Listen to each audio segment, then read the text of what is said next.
Teman-teman, seiring dengan kemajuan teknologi, maka audio dan gaming tuh menjadi suatu hal yang jadi nggak bisa dipisahkan. Bahkan menjadi satu kesatuan gitu loh.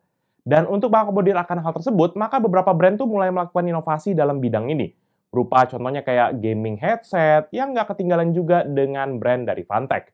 Dan kali ini, Pichel akan nge-review sebuah gaming besutan dari brand Fantech yang dikabarkan memiliki kualitas audio imersif karena sudah mengadaptasi teknologi Surround 7.1. Menarik. Seperti apa detailnya? Let's check it out.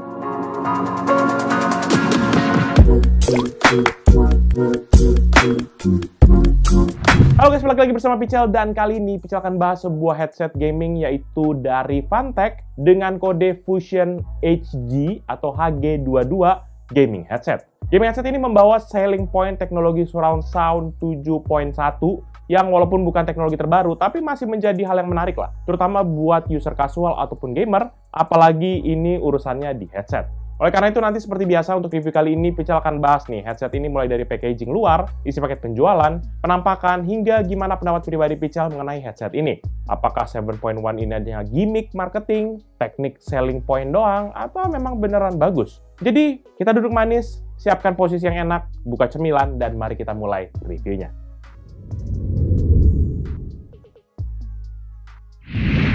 Pertama kali mulai dari packaging, kotak kemasan headset ini tuh terbuat dari material yang lumayan tipis dan juga lunak. Jadi pas headset ini sampai ke tangan Pichel, itu kardusnya udah penyak-penyak begitu. Kemudian secara konsep desain pun kotak kemasannya ini menggunakan tem color warna hitam dan juga merah, khas produk-produk dari Fantech. Pada saat depan itu, di depannya nanti akan kelihatan background mix hitam dengan merah, dan juga ada penampakan wire cover dan RGB pada sisi luar dari earcupnya. Lengkap dengan logo Fantech di sisi kiri atas, teks HG22 Fusion di sebelah kanan bawah, dan sederet icon selling point di bagian kanan atas. Lalu di sisi kanan masih dengan menggunakan background hitam, kembali terdapat penampakan wire cover dan juga RGB-nya, disertai dengan logo Fantech di bagian atas dan beberapa table spesifikasi teknis yang dicetak dalam berbagai bahasa. Next di sisi kiri, nanti di sini hanya ada gambar headset yang diambil dari sisi kiri, dengan logo Fantech di bagian atas dan juga teks HG22 Fusion di bagian bawahnya.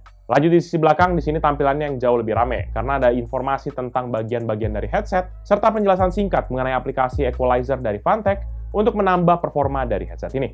Dan terakhir di sisi atas, dengan background merah, hanya ada logo Fantech dan juga teks HG22 Fusion yang ngulang-ngulang lagi berwarna putih, sedangkan di sisi bawahnya tidak ada keterangan apa-apa. Setelah kita udah bahas bagian luar kotaknya, kita akan masuk ke dalam isi paket penjualan.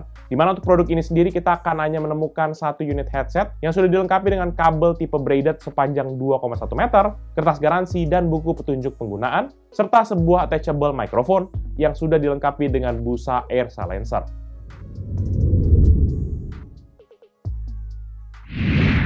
Pertama kali kita mulai dari segi desain, di mana tampilan headset ini tuh masih kelihatan tampan menurut Pichel, dengan balutan tint color warna hitam di setiap bagian bodinya. Sementara untuk detail desainnya, Pichel akan break mulai dari bagian atas hingga ke bagian kabel. Di mana dimulai dari atas, headset gaming ini menggunakan headband yang terbuat dari bahan logam, yang secara kekuatan klampnya pas dan solid di kepala Pichel. Jadi nggak terlalu longgar, tapi juga nggak berasa ngenyengkram-cekram banget.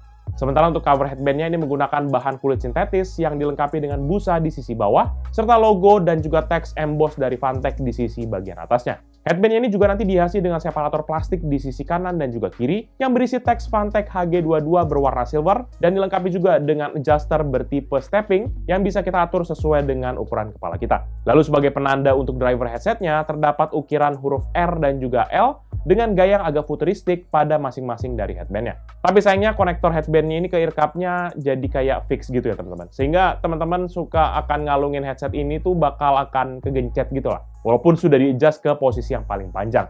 Next, kita ke bagian earcupnya. Seperti biasa headset gaming lainnya gitu ya. Maka headset ini juga menggunakan earcup berbentuk oval over the ear yang bisa menampung semua bagian telinga Pichel pada saat digunakan. Dan earcupnya juga menggunakan desain bertipe close back, yang artinya bagian luar earcupnya ini tuh tertutup, sehingga isolasi udaranya akan jauh lebih baik. Walaupun katanya gitu ya, katanya jauh lebih baik, tapi tenang aja, nanti Pichel akan tunjukin hasil tes sound leak-nya. Terus mungkin ada yang nanya nih, ini kan headset tipe close back, berarti ada yang open back dong bang ya gitu ya? Ada kok, sebenarnya ada. Pichel udah pernah review headset monitoring yang tipenya semi open back, dimana linknya nanti bisa teman-teman lihat di sisi kiri atas ini. Atau mungkin cari aja di bagian deskripsi di bagian bawah ini, karena nanti tim Pichel akan taruh itu ya. Jalok tolong taruh di bawah ya.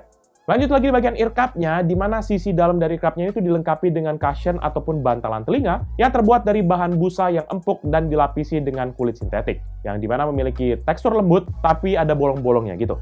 Ya, kalau misalnya mereka bilang sih ini adalah breathable ear cup design, jadi nggak terlalu panas-panas amat, minimal bisa-bisa napas lah katanya. Kemudian pada sisi luar dari ear cup-nya ini terdapat cover double wire net yang terbuat dari bahan kawat logam yang mirip dengan cover yang biasa kita temukan pada speaker-speaker gitu. Nanti di sisi luarnya ini juga ada sebuah port mikrofon 3,5 mm sebagai tempat untuk input attachable microphone yang sudah disediakan pada paket penjualan. Lebih lanjut nanti di sisi luar dari ear cup-nya, di dalam covernya terdapat LED RGB yang warnanya Pichel bisa bilang cantik ya. Soft dan agak-agak kayak pastel-pastel gimana gitu. Jadi kayak agak kontras gitu lah dengan ketampanan headsetnya gitu ya. Nanti LED RGB-nya ini hanya memiliki 3 mode saja, yaitu Marquee, Static, dan juga Off. Yang dimana ketiganya bisa kita atur melalui controller yang ada pada kabelnya. Kalau dari segi dimensi, headphone gaming ini termasuk compact ya, yaitu sekitar 19,5 x 16 cm dengan ketebalan sekitar 9 cm tanpa mikrofon dan 19 cm kalau mikrofonnya dipasang. Sementara untuk bobotnya sekitar 360 gram tanpa mikrofon dan 370 gram dengan mikrofonnya. Jadi masih tergolong enteng sih ini headsetnya. Sementara untuk kabelnya sendiri menggunakan case bertipe braided sepanjang 2,1 meter dengan interface USB Type-A sebagai konektornya dan terpasang secara permanen pada headsetnya. Dan di tengah-tengah kabelnya juga nanti ada sebuah terminal yang lumayan gede yang berisi switch untuk mute mikrofon, volume slider, dan juga tombol RGB changer yang Pichel udah mention tadi pada waktu ngomongin RGB. Dan secara desain sih dengan kabel seperti ini ada kekurangannya nih, dimana kita harus gulung-gulung kabel beserta juga dengan headsetnya kalau kita mau nyimpen headsetnya ini. Tapi karena kabelnya bertipe braided, jadi Pichel nggak terlalu khawatir soal durability-nya. Jadi masih oke lah buat kita tekuk. Dan secara konektivitas, headset ini udah jauh lebih compact dibandingkan dengan headset lainnya yang masih menggunakan jalur audio dan mikrofon yang terpisah. Dimana ini udah langsung satu kabel, udah langsung semuanya di situ.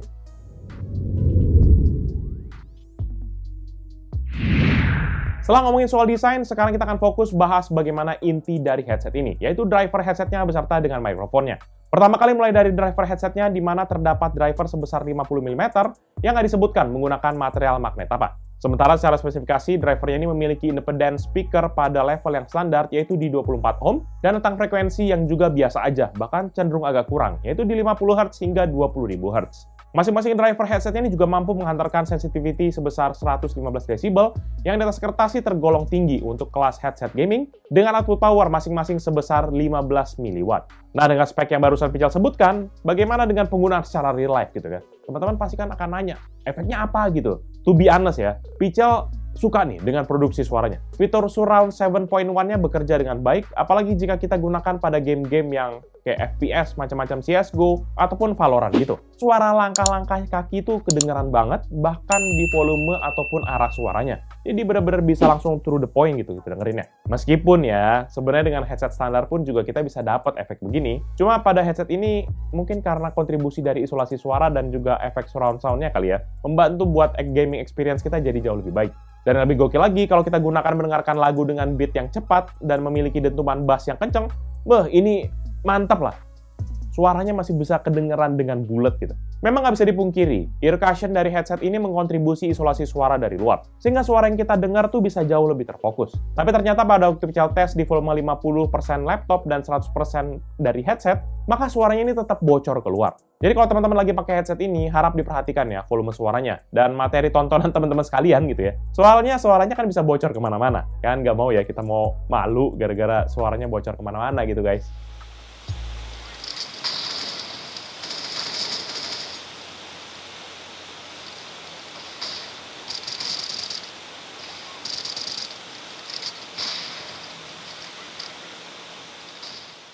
Sementara untuk headset ini sendiri sudah memiliki attachable microphone bertipe omnidirectional yang memiliki sensitivity hingga 42 desibel dengan impedance sebesar 22.000 ohm. Mikrofonnya ini memiliki cakupan frekuensi mulai dari 100 Hz hingga 20 kHz. Jadi range tangkapan suaranya tergolong cukup lebar. Kalau ditanya kualitas mikrofonnya, Pichel bisa bilang tergolong oke. Dengan kapasitas volume 50% di setting Windows, maka suara Pichel masih tertangkap dengan jelas dan akan terasa kayak agak boomy sekali-sekali kalau dinaikin ke level volume 100%.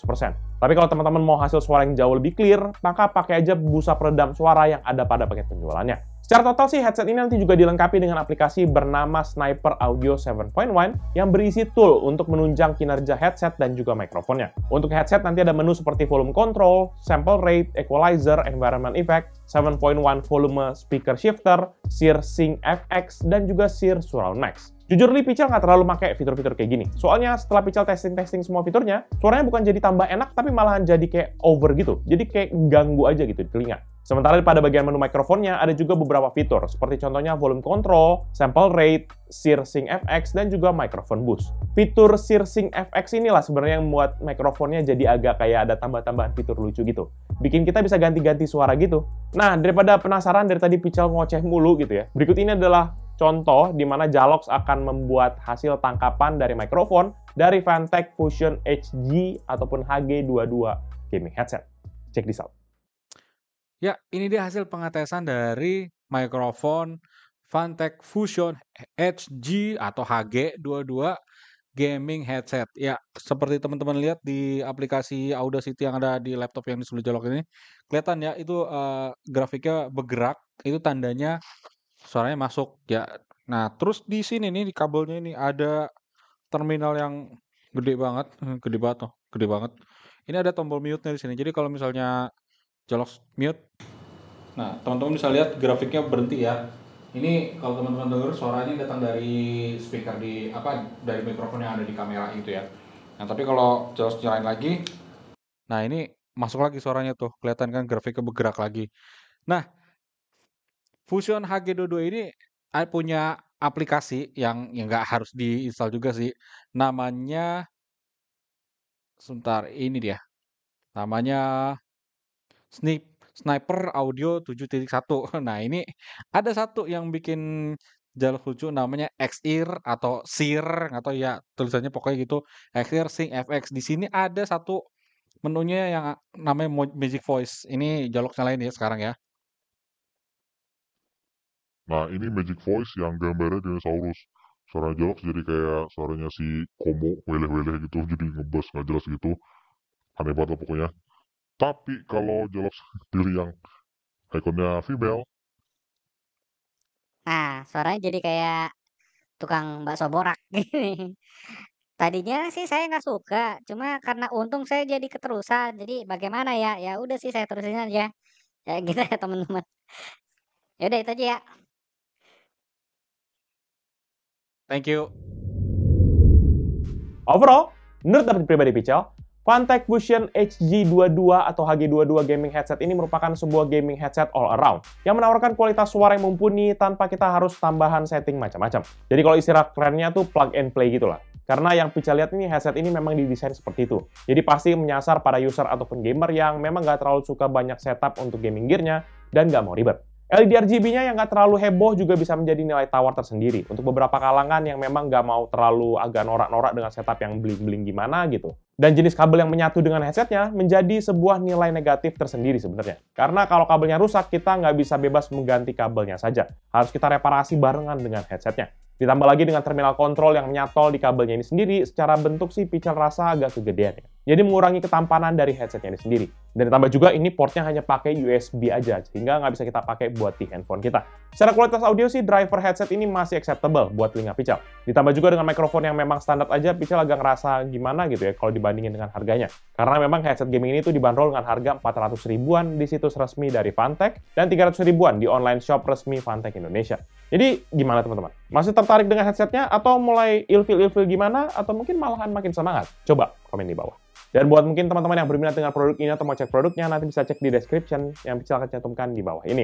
Jangan lupa juga untuk like dan share video ini, plus kunjungi sosial media dari Pichel Techno dan Pichel Media Group, seperti Facebook, Twitter, Instagram, TikTok, Hello, dan website kita, yaitu pichelmediagroup.com. Oh ya, teman-teman juga bisa kunjungi YouTube channel kita yang bahas soal game, yaitu Pichel Main Game, ataupun channel satu lagi yang meliput cerita dari belakang dari Pichel, yaitu PMG Fans. Jadi itu udah video kali ini. Thank you guys for watching. Until the next video. Bye-bye. Tapi, to be honest ya, ngerekam video ini serem loh. Ini brandnya kalau didengar sama teman-teman Minang sana gitu, daerah Padang dan sekitarnya, Pekanbaru gitu ya. Ranah Minang gitu, tanah Minang. Kacau ini bisa habis ya. Salah-salah kepleset dikit kan brandnya.